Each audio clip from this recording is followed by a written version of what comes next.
অনেকটা ভিন্ন রকম ওয়েতে বাংলাদেশের রাজনীতির মাঠে বা মানুষের মুখে মুখে নিজের একটা অবস্থান কিন্তু 4 মাসের মধ্যে তৈরি করে ফেলেছে বাংলাদেশ আওয়ামী লীগ।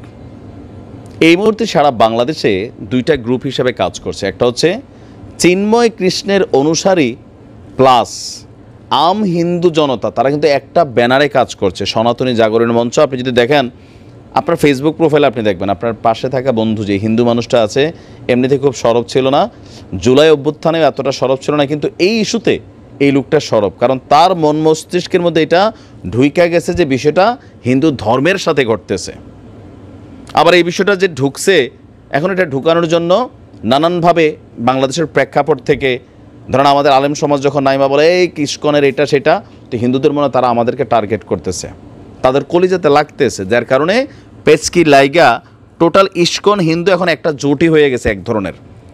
কেন্দ্রীয় কমিটি কি বলছে তা না, এখন এই যে একটা বিশাল শক্তি, এই যে একটা বিশাল ভাইব্রেশন, এটাতে আবার সাপোর্ট দিয়া এই মুহূর্তে সরাসরি মাঠে বা পেছন থেকে কাজ করছে আওয়ামী লীগ। আপনি দেখেন সমন্বয়করা ইস্কন নিষিদ্ধের পক্ষে, উপদেষ্টারা যারা আছেন তারা এইভাবে বলতে পারবেন না, জামাত, তারপরে যদি আপনি দেখেন হেফাজত ইসলাম, বিএনপির মানে সিনিয়ররা না, বাকি যারা আছে, তারপর জাগরণী কি বলে যে নূরের দল, সবাই। এখন এই যে টোটাল একটা শক্তির বিপরীতে একা চিন্ময় কৃষ্ণের অনুসারী অথবা সনাতনীরা লড়াই করছেন, পলিটিক্যালি তারা কোনো দলের সাপোর্ট ওইভাবে পাচ্ছেন না, এবার সরাসরি আওয়ামী লীগ তাদেরকে সাপোর্ট করছে। এইটাও রাজনীতির একটা কৌশল।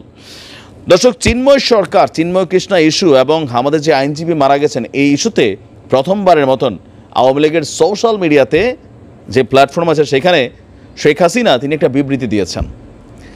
সেখানে শুরুতেই চট্টগ্রামের মৃত আইনজীবীর প্রসঙ্গ উল্লেখ করে তিনি বলেছেন তার তীব্র প্রতিবাদ জানিয়েছেন তিনি। তার বক্তব্য, এই হত্যাকাণ্ডের সঙ্গে মানে সাইফুল ইসলামের হত্যাকাণ্ডের সঙ্গে যারাই জড়িত তাদেরকে খুঁজে বের করে শাস্তি দিতে হবে। এই ঘটনায় মানবাধিকার লঙ্ঘন হয়েছে বলে তিনি দাবি করেছেন। তাহলে তো বিষয়টা আরও ক্লিয়ার হয়ে গেল। যারা বলে যে সাইফুলরে হত্যা করছে আওয়ামী লীগের বা যুবলীগ ছাত্রলীগ, তো শেখ হাসিনা তো নির্দেশ দিয়েছে ইউনূস সাহেব এক কাজ করেন, ঝুলাই ফেলেন। কথায় কথা যারা যে কোনো ঘটনার এখন লীগের সাথে কানেক্টেড করেন, তো শেখ হাসিনা বলছে এই ঘটনা যারা জড়িত তাদের দৃষ্টান্তমূলক বিচার করার জন্য, তাহলে এখন তার কোনো বাধা নাই, যেই দলেরই হোক যারা বলছিলেন। তো এখন বিষয়টা ক্লিয়ার। আর ইউনূস সরকারকেও তিনি কাঠগড়ায় তুলে বলছেন যে সব ক্ষেত্রেই ব্যর্থতার পরিচয় দিয়েছে এই সরকার, মূল্যবৃদ্ধির কথার পাশাপাশি নিরাপত্তা দিতেও ব্যর্থ বলে দাবি করেছেন সাবেক প্রধানমন্ত্রী শেখ হাসিনা। সম্প্রতি যে সন্ন্যাসী চিন্ময় দাসের মুক্তির দাবিতে সংঘর্ষের পরিস্থিতি তৈরি হয়েছে বাংলাদেশে, তাকেও অবিলম্বে মুক্তি দেওয়ার কথা বলছেন শেখ হাসিনা। তিনি বলছেন সনাতন ধর্মাবলম্বী সম্প্রদায়ের একজন শীর্ষ নেতাকে অন্যায়ভাবে গ্রেফতার করা হয়েছে। আবার এই নেতা কিন্তু অতীতে শেখ হাসিনার জন্য খুবই কড়া একটা বক্তব্য দিয়েছিলেন, মানে পজিটিভলি আর কি। তো সময় এসেছে ঋণ পরিশোধ করার। শেখ হাসিনার এই একটা ভালো জিনিস আছে, এটা আপনি স্বীকার করতে হবে, শত্রুতা বা বন্ধুত্ব দুইটারই কিন্তু ঋণ পরিশোধ তিনি করেন। মানে গত 16 বছর এর আগের টার্মে এই যে জেনারেল আজিজের ভাইটাই আপনারা অনেকে দেখছেন যে শেখ হাসিনা স্ম্যান যে একটা ইয়া হয়েছিল আল জাজিরার, তো পরবর্তী সময় জানা গেল যারা ছিল এখানে তারা যখন তিনি শেখ মুজিবুর রহমান বঙ্গবন্ধুর মৃত্যুর পরে তিনি যখন দ্বিতীয়বার বাংলাদেশে আসলেন শেখ হাসিনা, তখন এই মানুষগুলো তাকে ছায়া দিছিল, আশ্রয় দিছিল। তো তাদের জন্য তিনি কিন্তু অনেক কইরা গেছেন, তাই না? আবার শেখ হাসিনা যাদেরকে শত্রু মনে করেন তাদেরকেও তিনি টেকনিক্যালি সর্বোচ্চ লেভেলে নিয়ে কিন্তু সাজার ব্যবস্থা করেন, এইটাও প্রমাণিত। তো এই চিন্ময়ের বক্তব্য বা এই যে একটা ভাইব্রেশন, এটা কিন্তু আওয়ামী লীগ কাজে লাগাচ্ছে। আর এই যে বিশাল সনাতনী একটা, ধরেন এখানে আমরা যদি ধরি 180% নর্মাল হিন্দু মানুষ, তারা কিন্তু এটাতে গা ভাসাই দিছে। তো তারা কিন্তু এখন মনে করতেছে ইয়েস, শেখের বেটি আমাদের জন্য কথা বলছে। একটা টিম কিন্তু অটো তৈরি হয়ে গেছে, কারণ এই টিমটাকে প্রটেস্ট করছে কারা? বৈষম্য বিরোধী ছাত্ররা। এখানে কিন্তু একটা সাংঘর্ষিক ইস্যু তৈরি হচ্ছে, এবং কি এই চিন্ময় ইস্যু এমন একটা ইস্যু, এটাতে ইন্টারন্যাশনালি একটা কি বলা হয় যে পজিটিভ ভাইব্রেশনের সুযোগ আছে। যেমন ইস্কনের মূল কেন্দ্র যেটা প্রধান শাখা বলছে চিন্ময় দাসের ইস্যুতে তারা খেলবে, তো এটারে স্বাভাবিকভাবেই এখানে একটা কানেক্টিভিটি তৈরি করার চেষ্টা করা হচ্ছে। তো শেখ হাসিনা বলছেন যে চিন্ময়কে মুক্তি দিতে হবে, সব সম্প্রদায়ের মানুষের ধর্মীয় স্বাধীনতা এবং নিরাপত্তা নিশ্চিত করার আর্জি জানিয়েছেন। সবশেষে তিনি বলছেন, নৈরাজ্যবাদী ক্রিয়াকলাপের তীব্র নিন্দা এবং প্রতিবাদ জানাচ্ছি। এটা তো একদম দৃশ্যপটে চলে আসছে সবকিছু মিলিয়ে। তো এখন এই কার্ড আসলে কতটুকু কাজে দিবে অথবা চিন্ময় ইস্যুটা কই পর্যন্ত গড়াবে, এটা এখনো বোঝা বড় কষ্টকর। তবে একটা জনমত তিনি বা একটা পজিটিভ অংশ জনগণের মধ্যে তিনি কিন্তু করে ফেলছেন। এটা কোন ক্ষেত্রে করলেন? বৈষম্য বিরোধী আন্দোলনের আগ পর্যন্ত, মানে ওই ঘটনা পর্যন্ত এই দেশের হিন্দু মুসলিম সবাই কিন্তু আওয়ামী লীগের প্রতি ক্ষিপ্ত ছিল বিভিন্ন কারণে।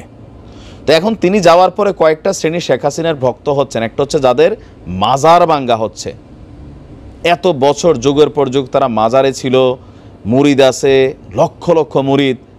তো এই যে মাজার ভাঙ্গা যাদের হচ্ছে তারা কিন্তু মনে করতেছে শেখ হাসিনাই তো ভালো ছিল, আমাদের মাজার টাজারে কেউ হাত দেওয়ার সাহস করে নাই, কাদিয়ানি টাদিয়ানি কাউরে টাচ করার সাহস করে নাই।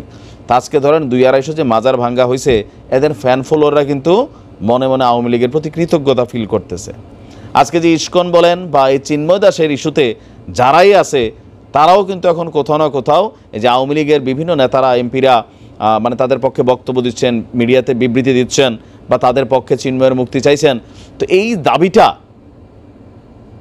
শেখ হাসিনাতে তারা কানেক্টেড হচ্ছে টেকনিক্যালি। আবার ভারতে বসে যেহেতু তিনি আছেন, ভারতের জনগণও এটা মনে করতেছেন ইয়েস শেখ হাসিনাকেই তো বাংলাদেশের ক্ষমতায় দরকার, কেন সংখ্যালঘুরা নিরাপদ থাকে।